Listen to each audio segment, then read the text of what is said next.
موسیٰ علیہ السلام نے اپنے پروردگار سے سرگوشی کرتے ہوئے پوچھا، اے پروردگار تیرا چہرہ کدھر ہے، شمال یا جنوب کی جانب، تاکہ میں اس کی طرف منہ کر کے تیری عبادت کر سکوں۔ اللہ تعالیٰ نے موسیٰ علیہ السلام کی طرف وحی بھیجی، اے موسیٰ آپ آگ جلائیں، پھر اس کے ارد گرد چکر لگا کر دیکھیں کہ آگ کا رخ کس جانب ہے۔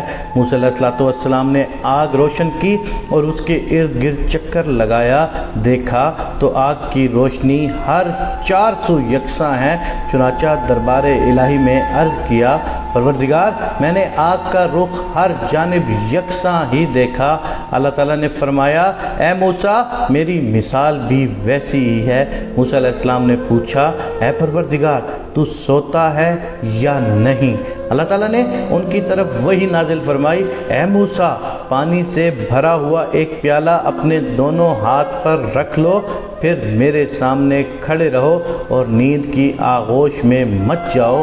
موسیٰ علیہ السلام نے ایسا ہی کیا، پھر اللہ تعالیٰ نے ان پر ہلکی سی اونگ ڈالی، پیالہ ان کے ہاتھ سے گر کر ٹوٹ گیا اور پانی بہہ گیا۔ موسیٰ علیہ السلام کی چیخ نکل گئی اور وہ گھبرا گئے۔ پھر اللہ تعالیٰ نے فرمایا، اے موسیٰ میں آنکھ کی ایک جھپک بھی سو جاؤں تو یہ آسمان زمین پر دھڑم سے گر پڑے گا جیسے تیرا پیالہ زمین پر گر پڑا، اور یہ اللہ تعالیٰ کے اس قول کی طرف اشارہ ہے۔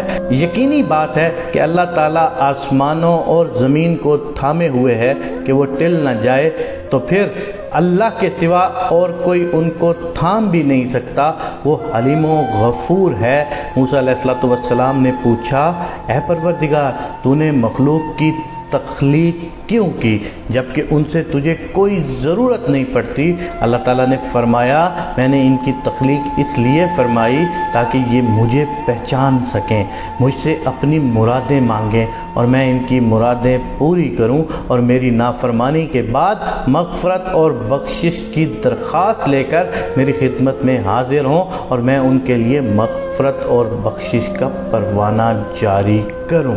موسیٰ علیہ السلام نے پوچھا، میرے رب کیا تو نے کوئی ایسی چیز بھی پیدا کی ہے جو تیری ہی جستجو میں رہتی ہے؟ اللہ تعالیٰ نے فرمایا، ہاں مومن بندے کا دل جو میرے لیے خاص ہے۔ موسیٰ علیہ السلام نے پوچھا، یہ کیسے؟ اے پروردگار اللہ تعالیٰ نے موسیٰ علیہ السلام سے فرمایا، جب مومن بندہ مجھے نہیں بھولتا تو اس کا دل میری یاد سے لبریز رہتا ہے اور میری عظمت اس پر محیط ہوتی ہے، اور مجھے جو یاد کرتا ہے میں اس کا ساتھی بن جاتا ہوں۔ کتنی خوبصورت باتیں اللہ تعالیٰ نے حضرت موسیٰ علیہ السلام سے فرمائی ہیں۔ اگر ہم انہی باتوں کو ہی صرف سن لیں اور انہی پر عمل پیرا ہو جائیں کہ سب سے پہلے توکل اللہ رہنا چاہیے، اللہ پر توکل یقینی ہونا چاہیے، اللہ کی ذات سے نا امید نہیں ہونا چاہیے، اللہ کی ذات کے آگے ہی صرف جھکنا چاہیے۔ اگر پھر بھی تم سے کوئی گناہ ہو جاتا ہے پھر بھی اللہ سے جا کے تمہیں معافی مانگنی چاہیے، تمہیں اللہ کے آگے عاجزی کرنی چاہیے۔ بے شک تم دنیا میں جو مرضی کامیابیاں حاصل کر لو لیکن وہ سب کی سب اللہ کی مرہون منت ہوں گی، اور تمہیں اللہ سے ان کا صلہ بھی ملتا رہے گا، اور اللہ کسی وقت چاہے تو وہ سب کچھ چھین بھی سکتا ہے۔ تو بڑائی صرف اس ذات باری تعالیٰ کی، سو وحدانیت صرف اس ذات باری تعالیٰ کی۔ یا اللہ ہم سب کو مرنے سے پہلے معافی کی توفیق عنایت فرما، آمین یا رب العالمین۔